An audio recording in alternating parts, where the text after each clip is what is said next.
Colossians chapter 3.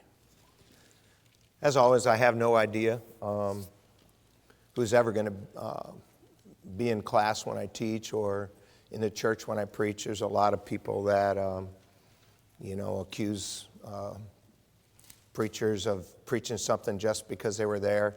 And there probably are some guys that do that. I did know one guy kept a sermon in the back of his Bible just in case some certain person showed up. And I don't like that kind of stuff. I prepare my messages long in advance. And for me, it's always a matter of having the good courage to say what I prepared. Because, I'm not a dope. I look out there and say, man, they're going to think that I had them in mind. And I don't. Now, the Spirit of God may have you in mind, but I don't. But I'm glad you're here. I'm glad you're investing in your marriage. And, the Lord is interested in your marriage. In the surveys you turned in, about 85% of you were satisfied with your marriage with a 7 or higher. Listen, and I'm not so silly to not understand that 2 weeks from now you might make that 7 a 5, but when you did the survey, for the most part, people in here are satisfied with their marriage, but 85% of you also had at least one area of marriage that you rated 5 or lower, which means that all the people in here, for the most part, there's some area of your marriage that you wish was better. And my hope is that by the grace of God, that you will continue growing as a person and growing as a Christian. One of the things I hope you walk away from these 13 weeks, if Christ tarries, is this simple thing. Your relationship with God makes all the difference in the world with how your relationship is going to be in your own home. Marriage has never been designed to be all easy. It's just worth the investment, worth the effort. You turned in about 45 separate questions on your surveys, plus the ones you've turned in at the end of class. And so, my goal will be to cover all of those we can cover over the next 10 weeks. We are going to eventually get to all sorts of things. We happen to right now be talking about our roles in the home. We will talk about sex. We'll talk about money. We'll talk about in-laws. We'll talk about communication. We'll talk about fair fighting. We have a lot of things to cover. I don't have all the answers. I don't know where my wife is. She hasn't been feeling good. That's good. That means I can speak with more bravado then when she's not here. But I will say this. Is that the more over the years that my wife and I have applied these principles, the better our home has become. We do not apply them all perfectly. We apply them better than we used to. Our goal is to apply them all. And I just want to encourage you. God has a way and it works. We just have to choose it. There is obviously more to a successful marriage than love and good intentions. And last week we started talking about the roles that got established for a husband and wife in a relationship. We studied and learned that a wife is supposed to submit to her own husband as the church does to Christ, and that submission is not conditioned on anything a husband does or doesn't do. It's something that every woman, every wife will do for Christ's sake at times. This is not, remember, the submission of women to men in general, a wife to her own husband. This is not an inferior to a superior. It is one equal submitting to another equal to fulfill the role assigned by God. We also learned that a husband is supposed to love his own wife as Christ loved the church. We also saw that his unconditional love for her is not based on something she does or fails to do. It is something that every husband will have to do for Christ's sake at times. This is not all men loving all women. This is a husband unconditionally loving the wife that he chose. And we saw how that this ultimately pictures the relationship that Jesus has with his church. Now, certainly, as we talked about those, I think everybody would walk away and say, you know what, that's a pretty tough assignment. Here's the good news. You get to choose and have 100% say over who you enter into that relationship with. I mean, God says, hey, this is how I want this relationship to operate. And then you and I choose the person that we enter into that relationship with. And we just thank God for grace to work through these things. And each week, before we start our lesson, before we do some of the questions that have been turned in, I always just kind of leave a foundational thought with you. And here's this week. There's always hope as long as God is involved. God is love. I've met a lot of people over the years. They get to some point in their relationship and they say, you know what, I never loved them. Well, if that's you, you can begin to love. God is love. Keep Him involved. I bump into a lot of people and say, you know what, I don't love them anymore. And listen, God is love. When God is involved, you can love again. Other people say, wow, you know what, I just don't love them enough. Okay, have God involved. God is love. Yeah, you can love them more. And so the whole key to all of this business of whether we never loved or don't love enough or wish we loved more is being yielded to the God who is love. And so we're going to just do, before our lesson, answer some of the questions you turned in. And I know I take a lot of time on this because I want to apply these things. I think very often churches and preachers are guilty of teaching what the Scriptures say, and then we don't make enough application of it. And so I want to do that. Real life situations are way messier than you know, standing behind a podium on a Sunday morning. You know, there's life is messier than that. I mean, people are tired. People are going through a bad season. Life is messy. And so, and God understood that. So here's some of the questions. Some you turned in this time. Some I carried over from before because they're just good questions. Here's question 1. How can couples overcome one person being more dominant than the other? I mean, almost always, husbands and wife have opposite natural dispositions. I mean, most women who are more dominant tend to marry a guy who is less dominant. Most guys who are more dominant tend to marry a wife who's less dominant.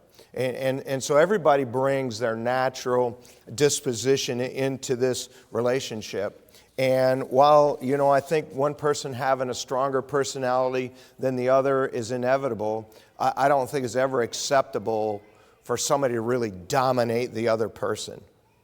And honestly, if you feel like you're being unfairly dominated, whether you're a man or a woman, I'll give you the same advice I would say all the time. You know, make the situation a matter of prayer. Pick a couple of good examples of what you're talking about. Pick a good time. Pick a good tone.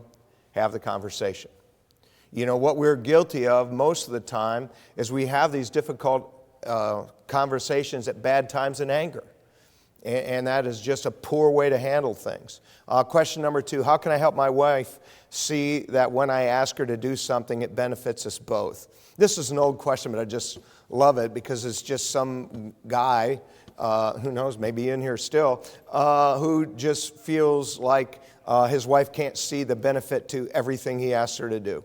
The first thing, honestly, is you have to face the situation honestly. You know, if you think this is beneficial for you both and your wife can't see it, you got to ask yourself, okay, is it really beneficial for us both? And just be honest. And if it really is, then pick a couple of, make the situation a matter of prayer, pick a couple of clear examples, pick a good time, pick a good tone, have the conversation. I will say this, when it comes to the division of labor at home, so to speak, I do think that a lot of times we don't have good expectations. You know, guys, if you feel like you and your wife are both going to work all day, and then you're going to come home, sit in a chair, and the wife's going to do the 1950s wife thing, you know what? I think that's all on you. That's wrong.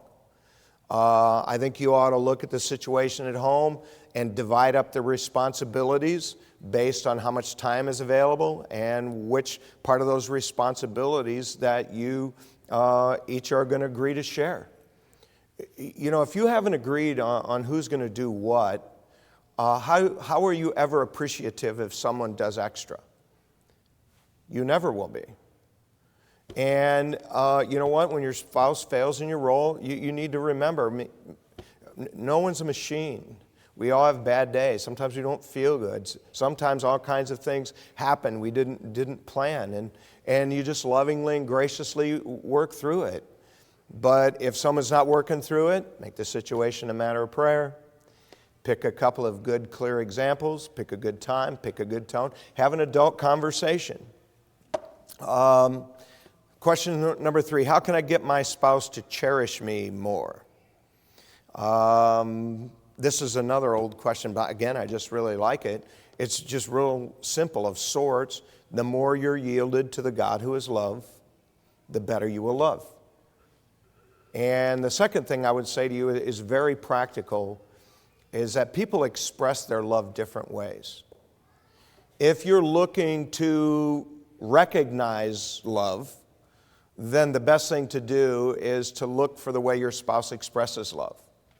Your spouse may express love in providing for the family and work. They may express love verbally. They may express love in showing affection. There's a lot of ways people express love.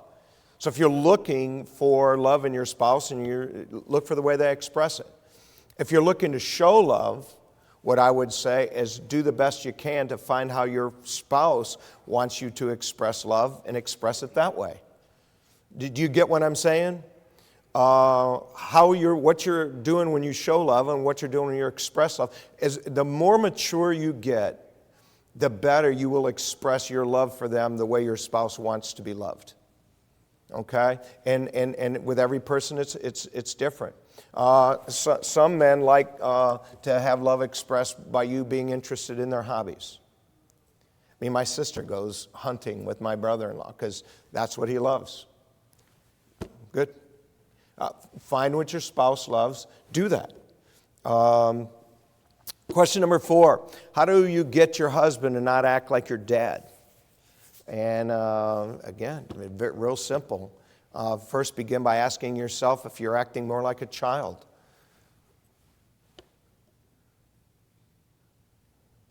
I'm just letting that sink in a little bit. And face it honestly. And if you honestly face it and you're not acting more like a child, then pick a couple of good examples. Make the situation a matter of prayer. Pick a good time. Pick a good tone. Have an adult conversation. How many people have heard me say that a lot of times? I do that on purpose.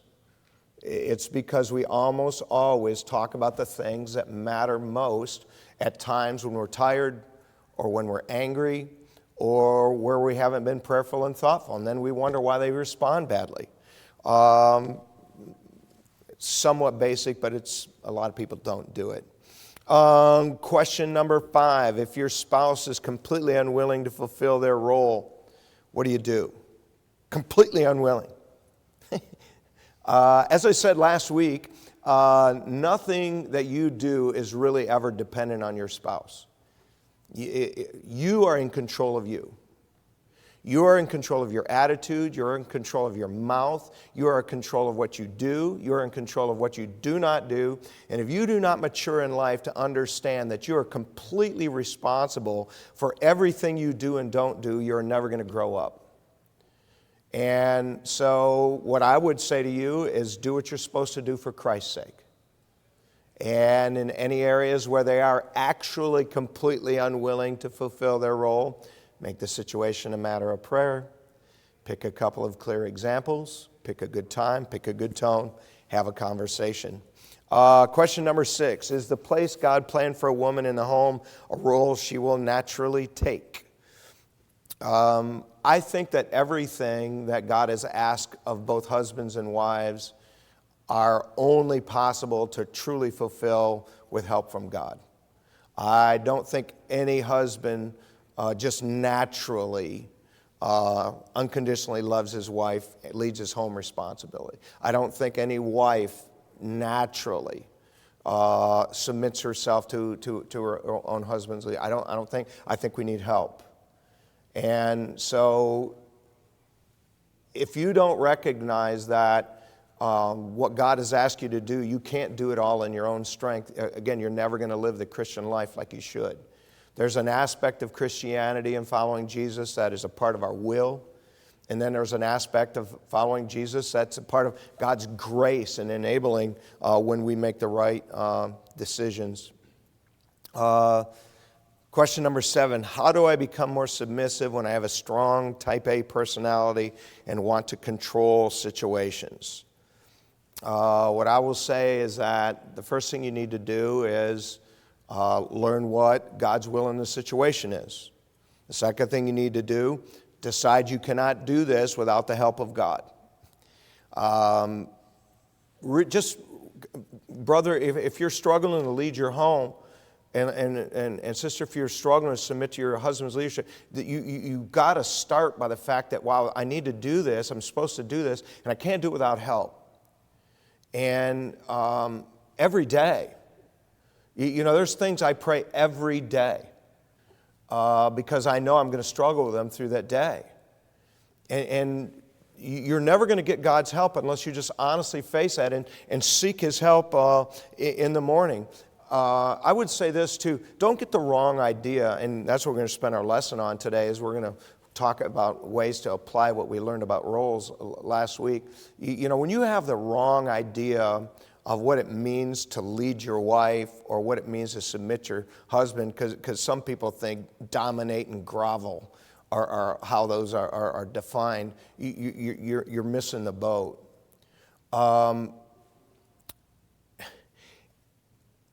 If you are a type A woman, don't ever feel like you don't need to be a strong woman. Listen, we need strong women. We need strong women in the home. We need strong women in the church. Listen, we need strong women in the workforce. Nothing wrong with any of those. It takes more strength to submit than it does to do your own will. So if you're really a strong woman, then you will do what you're supposed to do because you're strong enough to decide, I'm supposed to do this. And so, listen, I would never counsel a woman, don't pick a man whose leadership you can't basically follow. Don't do that. It's too late for most of you all in here, and you're going to have to do with what you got. But I don't like this whole idea that, a wife submitting to her own husband doesn't mean she can't have her own opinion, doesn't mean she can't disagree with you. I don't agree with that. That's not what he means. What it means is that when the chips are really down and you've expressed your view and your husband has a different view and it's not contrary to the Scriptures, it means you follow your husband's leadership. That's what it means. Colossians chapter 3. By the way, who knows what this is? It is a glutton. But you know what? You could, if you wanted.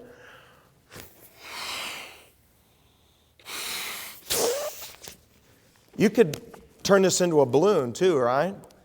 It's an okay balloon. Well, maybe it's an okay balloon.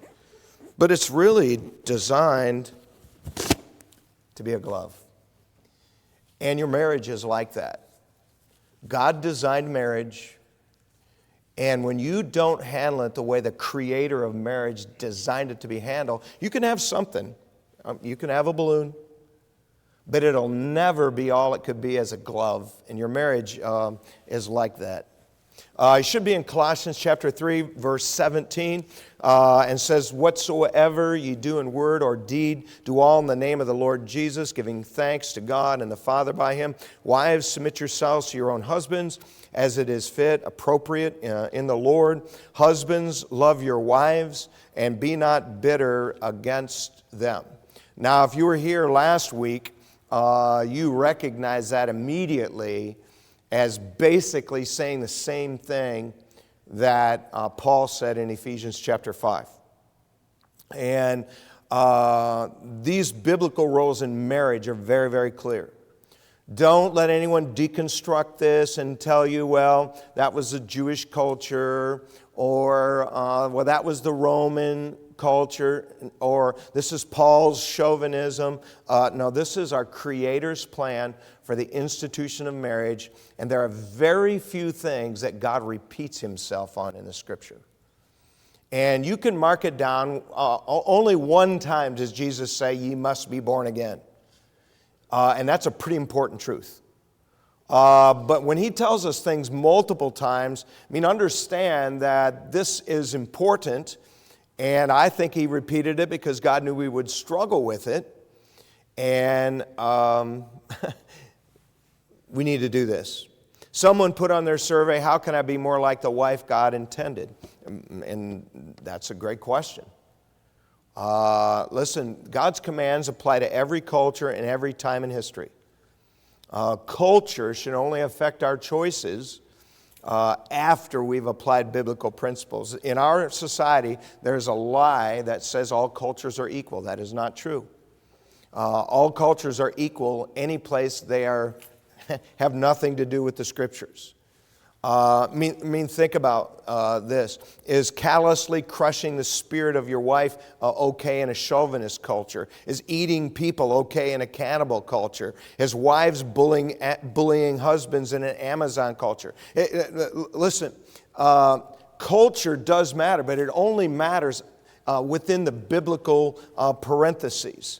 And so, husbands, you picked this wife, and you are to love her and honor her like Christ loved His church. And wives, you picked a man you're going to submit to and reverence like the church should Christ. And we should all just seek to fill those roles. And so what I want to do today, as I don't want to reteach last week, we talked about that in detail. What I want to do is make some practical applications of these things, because that's what life really is practically applying things our Creator has taught us. And as I said earlier, I mean, these are not things that Sharon and I do perfectly. These are things we try to do, and these are things, the more we have done them, the better off we have been. So here's some practical applications. Practical applications for a husband to provide loving leadership in his home. Here's number one. Have areas that are assigned to each spouse according to your strength. Brother, I think it's bad leadership when you're trying to dominate every area of your home. You are not leading a child. You are not leading an employee. You are leading your lover. You are leading someone who is your equal, just in a different role. And so you should have areas assigned. Let your wife make her own decisions in those areas. Somebody asked, should a wife always ask her husband before doing something? And I would ask another question. I mean, what are you talking about? I mean, you talking about buying, Suave shampoo instead of Meyer brand? Or are you talking about making a $200 or $500 purchase? I don't think a wife should have to ask her husband all kinds of things. I think that's part of what a loving leader does, is you trust them. I mean, you give them areas where they're responsible, and you let them do it. In our house, like I said before, my wife takes care of the menu, the groceries, pretty much everything around the house, furniture, decorations, colors. She'll ask me what I think. I'm like, what do you want? Honestly, a lot of the colors, she said, hey, can I paint our door yellow? I'm like, and, sure, babe. And, it looks good yellow. Whatever the areas are, a lot of you men, and this is fine, you have your wife running your finances, and she's taking care of the budget. Listen, if you delegate that to her, then let her run it. Let her run it. Make sure your wife has some of her own space and time. I think you should encourage your wife in her hobbies. I think you should encourage your wife to spend time with female friends if you think they're a good influence on her. We recently, because Sharon's a couple years from retiring, we decided to buy a car. And so, I do our finances, and so I looked at, okay, I think we can spend this amount of money. I did a bunch of research, gave her 3 choices. You can get any one of these 3 cars, pick whatever color you want, and she picked it. It wasn't the one I would have picked. So what'd you do? Let her pick the car. Listen,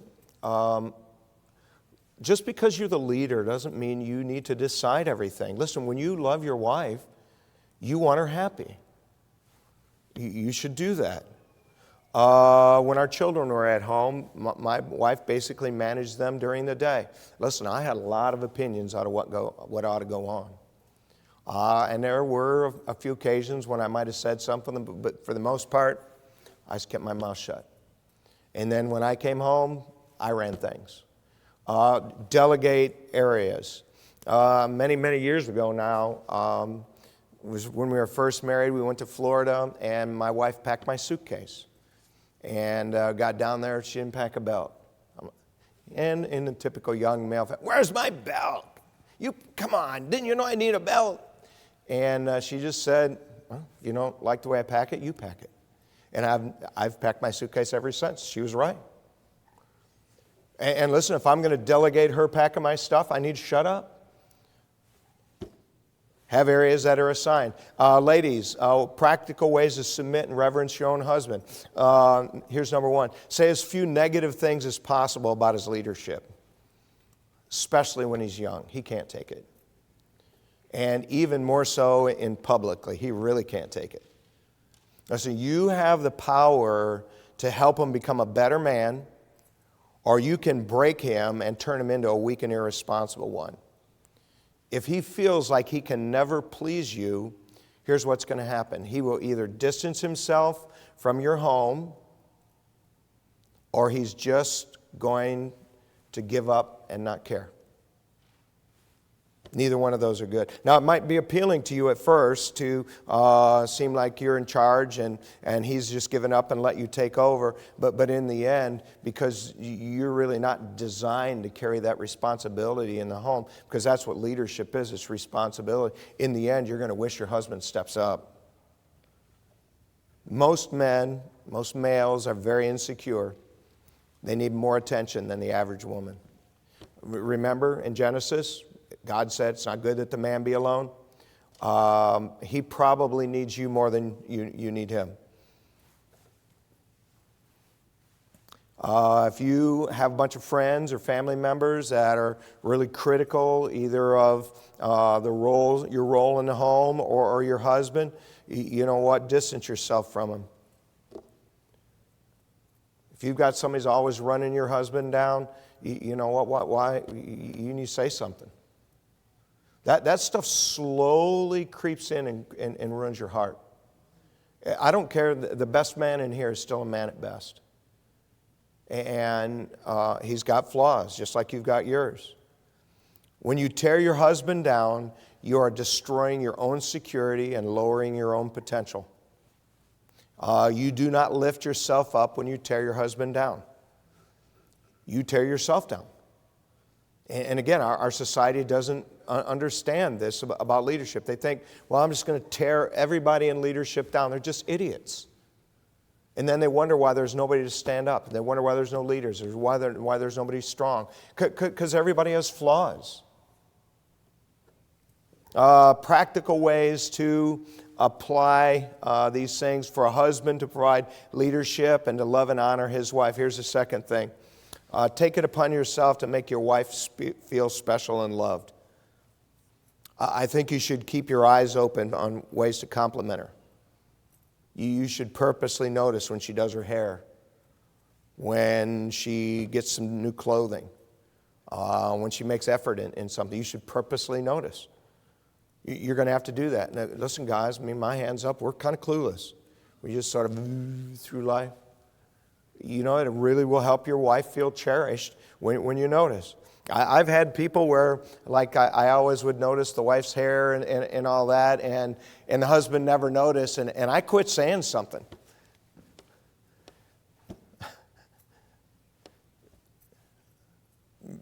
Because I don't want her to feel bad about her husband.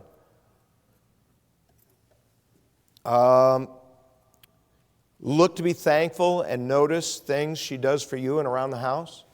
You know, if your wife does the laundry, you know what? That stuff didn't just appear folded in the drawer. Do you ever just look in a drawer and just thank God for your wife? Do you ever say, hey, thanks for doing this? Remember, it's your job to unconditionally love your wife and honor her. You should take the lead in scheduling a date every week.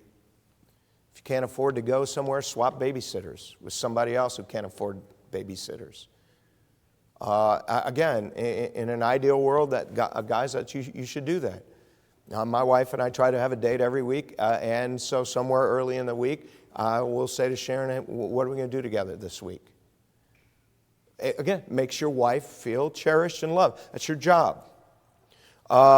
Here's the next thing. Give her attention and affection and compliments when there's no way sex could be involved.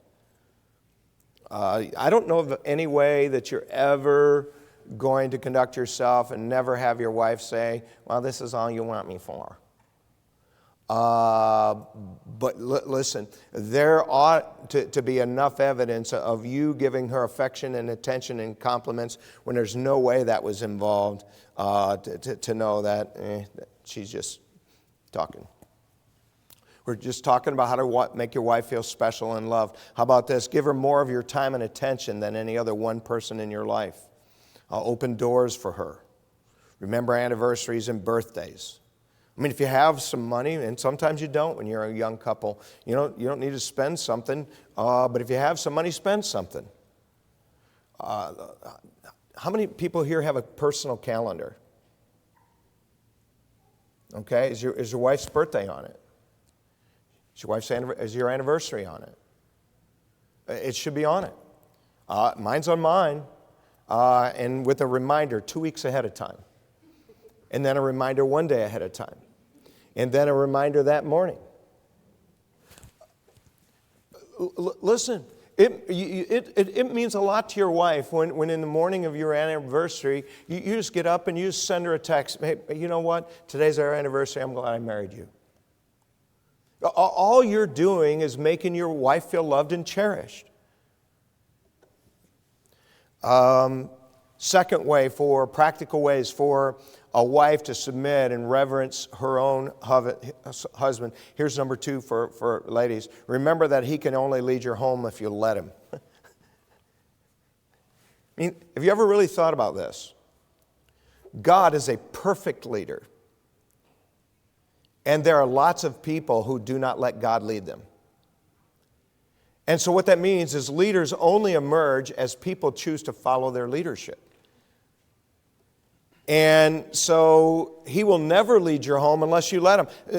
I would be ashamed of myself if I was a lady and honestly could sit back and say, you know what, I'm hard to lead or I'm hard to love.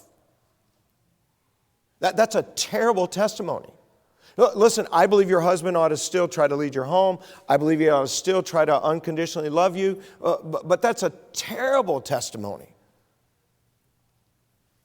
The very best leaders only emerge if people choose to follow their leadership and give them a chance. You need to quit listening to the lies of our culture and romance novels and movies about how things should be in your home. Quit listening to some of your friends bragging about getting their way in the home and refusing to follow their husband. And quit thinking that he's going to lead in his 20s like he would likely lead in his 40s or 50s. Now, listen, shame on me if I'm not a better husband in my 60s than I was in my 20s. Listen, we want this out of our husband or wife, but we want to marry somebody our own age. And so everybody has to grow into these things. Or you're expecting something that's just going to leave you miserable. Remember, our expectations, like we talked about in our second week, have the power to make us happy or unhappy with the same thing. And I'm out of time. I have 60 seconds left, so we'll stop. We'll pick up next week, Lord willing, with practical applications of these roles. And you should have a little yellow paper. Write something on it. Fold it in half. Drop it in here. If you don't have a question, just write something on there. Whatever I hope you don't shoot the heron. I love herons. Or I hope you kill that dirty bird. I hate them too. You just write something on there, a question, and drop them in there, and then God bless you. You're dismissed.